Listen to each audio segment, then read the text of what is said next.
Big data is one of those buzzwords we hear quite a bit about these days, and often business intelligence is included in that conversation. So let's take a minute and see how it all fits together.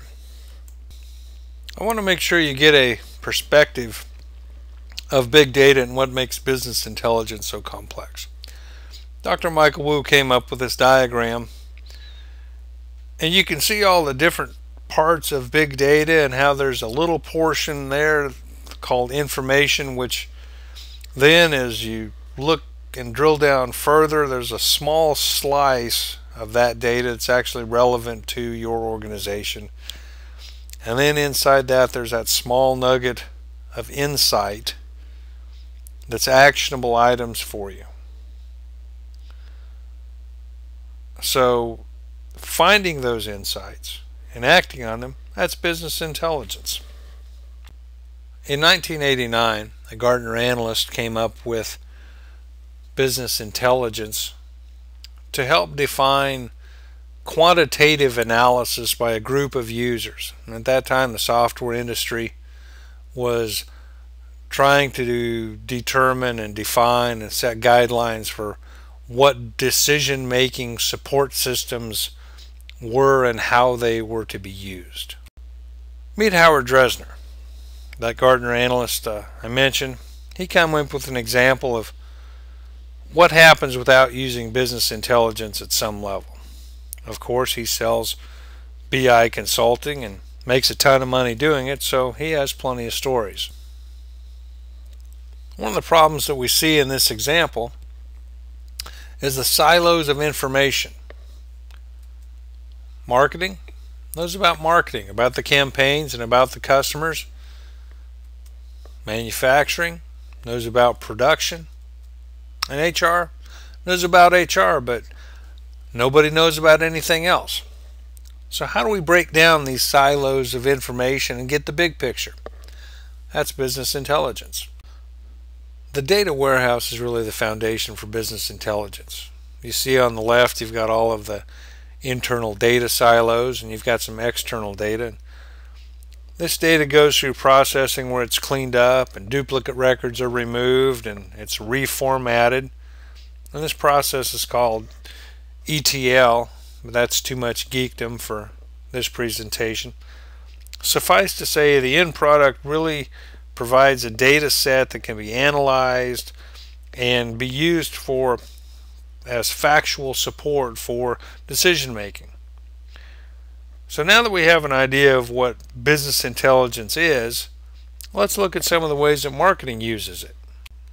Once all that data is merged and you see the relationships that exist, one kind of relationship is an association.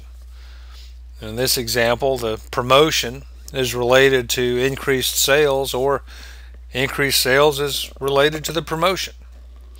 Another relationship is a sequence. So a sequence is what you'd think it is. It's a series of events, all related. In this example, the house leads to the refrigerator and or the oven. Another sequence might be college enrollment, leads to purchasing a laptop, which leads to purchasing some software. So if you were a computer company or a software company, may be worth looking at college enrollments.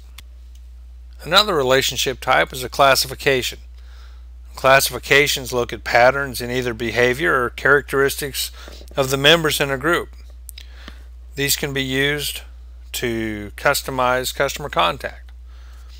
The key is that these groups already exist and there are linking events or linking factors. For instance, if a bank has a customer that has a low average daily balance and has had a loan application denied in the past 6 months, they may be likely to leave. The bank can customize their contacts and their interaction with the customer with the aim of retaining them. Now, when the relationships in the groups aren't visible or don't exist, then the function of building those groups is called clustering. And data mining is looking at the data inside the data warehouse to find those relationships. That's finding that nugget of actionable items that was on the first slide. One of the really advanced parts of business intelligence that marketers use is predictive analytics.